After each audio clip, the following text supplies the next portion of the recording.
Your alarm doesn't ring today. No urgent notifications, no arguments, no deadlines crushing your chest, no problem demanding your attention. For a moment everything feels perfect. Then something strange happens. You feel uncomfortable. You check your phone again. You refresh an app you opened 10 seconds ago. You think about unfinished work. You remember an awkward conversation from 3 years ago. Your mind begins searching for something wrong. Because silence feels strange, peace feels strange, and that is disturbing, because modern humans claim they want peace more than almost anything else. You want peace in your relationships, peace in your home, peace in your mind, peace in the world. But when peace actually arrives, many people don't know what to do with it. They become restless, uneasy. Sometimes they even create problems where none exist. Here's the unsettling part. Psychologists have repeatedly found that human beings often prefer familiar pain over unfamiliar uncertainty. Even suffering can become psychologically comfortable if you've lived with it long enough, which means something unexpected may be true. Your brain might not simply tolerate chaos. It might become attached to it. For most people, peace sounds like the absence of conflict, the absence of stress, the absence of fear. Simple. Remove the bad things and peace naturally appears. But the human mind rarely works that way. Because your brain did not evolve to maximize happiness. It evolved to maximize survival. And survival is a very different goal.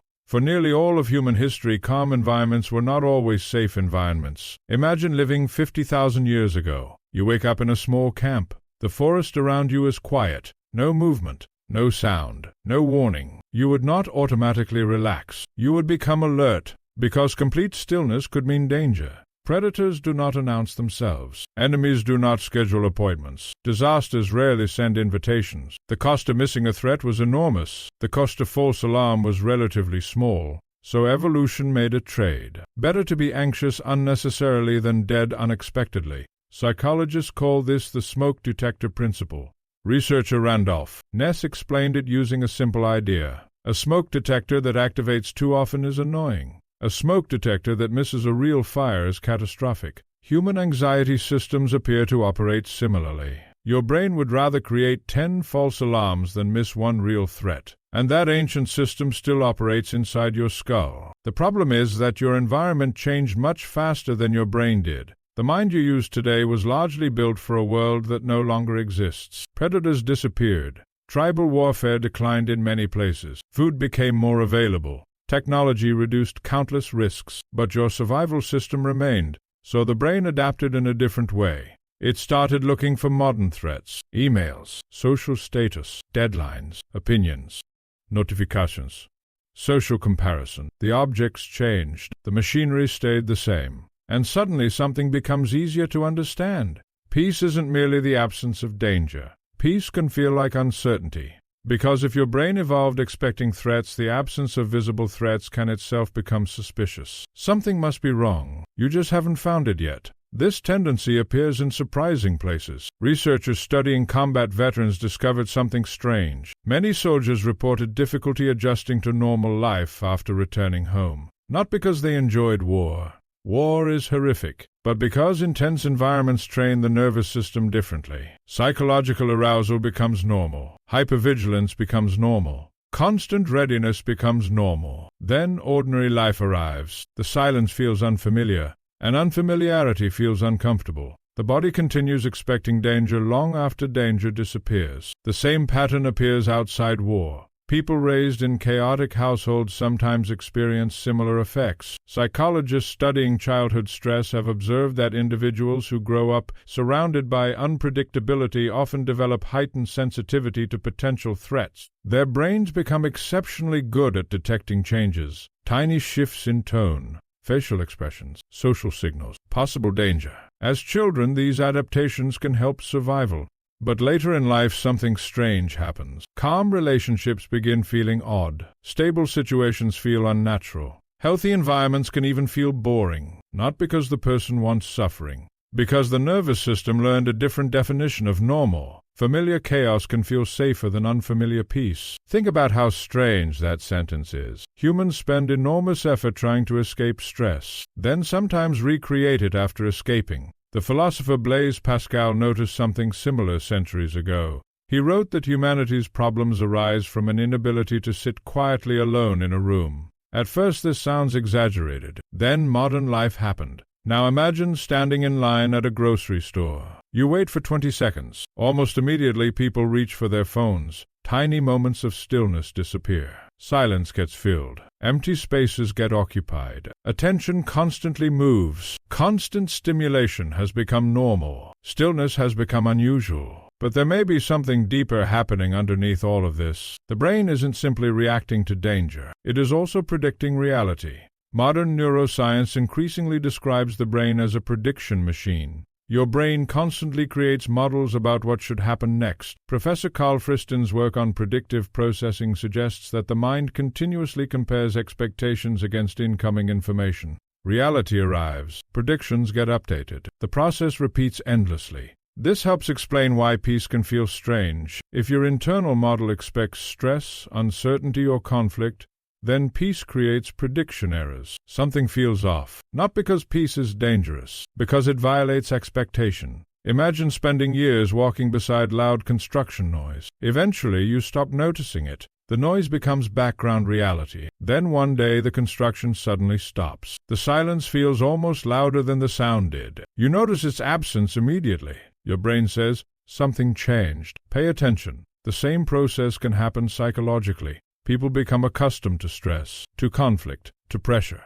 to urgency. Then peace arrives, and the nervous system keeps waiting for the missing noise. This may explain why some people create unnecessary problems, why relationships sometimes become unstable immediately after becoming stable, why periods of calm can feel oddly uncomfortable, why people sometimes sabotage good situations. The brain dislikes gaps in prediction, and when gaps appear, it often fills them. Psychologist Daniel Kahneman spent much of his career showing how the human mind relies on shortcuts and automatic processes. Your brain wants coherent stories. It wants patterns. It wants explanations. Uncertainty is expensive. Certainty is efficient. Even negative certainty can feel easier than positive uncertainty. Knowing where the danger is can feel safer than not knowing where the danger exists at all.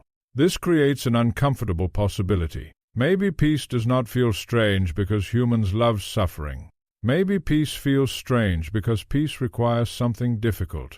Trust in the absence of immediate evidence. Trust that danger is not hiding around the corner. Trust that silence does not contain disaster. Trust that calm can remain calm. And trust is psychologically expensive, especially for brains designed by evolution to anticipate threats. Now place this ancient system into the modern world. News cycles operate 24 hours a day. Social media rewards emotional reactions. Attention is constantly pulled toward problems, because problems attract eyes, and eyes generate money. Researchers repeatedly find that negative information captures attention more effectively than positive information. Psychologists call this negativity bias. Your brain pays more attention to threats than neutral events. Again, this once made sense. Ancient humans who ignored danger disappeared. Ancient humans who noticed danger survived. But today this tendency operates inside digital environments specifically designed to exploit attention. You wake up, open your phone, and instantly enter a world where conflict, outrage, fear, and crisis compete for your awareness. The brain receives a signal.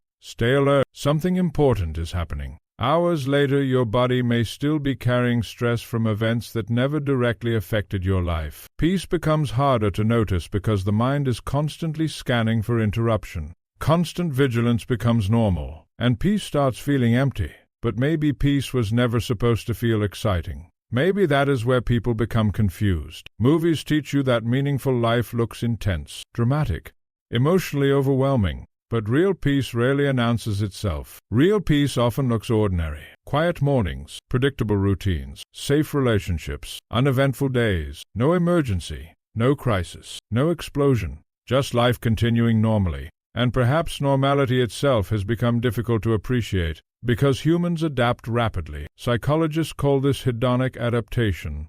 Good things become expected. Achievements become ordinary. Comfort becomes invisible. You stop noticing stability precisely because stability stays stable. You stop noticing safety precisely because safety keeps protecting you. Peace slowly disappears into the background, until its absence reminds you it existed. There is an old idea that says fish may be the last creatures to discover water, because they exist inside it constantly. Perhaps humans experience peace similarly. You notice conflict immediately. You notice fear immediately. You notice crisis immediately. But peace often becomes invisible, because peace rarely demands attention. Maybe that is why it feels strange, not because it is unnatural, because it is quiet. And human attention evolved to chase movement, to chase problems, to chase danger. The mind scans for storms. It rarely stops to admire clear skies. Perhaps the strangest part of all this is realizing that peace may not require changing the world as much as changing expectation itself. Because if your brain has spent years preparing for chaos, calm can initially feel uncomfortable. The discomfort does not necessarily mean something is wrong. Sometimes it simply means your nervous system has entered unfamiliar territory. The body whispers, "Stay alert." The mind whispers, "Find the problem." But maybe there isn't one. Maybe silence is just silence. Maybe calm is just calm. Maybe peace does not feel strange because it is unnatural. Maybe peace feels strange because you have forgotten what it sounds like. And the next time life becomes unusually quiet, pay attention to what happens inside your mind. Watch how quickly it begins searching. Watch how quickly it starts filling empty spaces. Because hidden in that moment is a system millions of years old. A system designed to protect you, but not always designed to let you rest.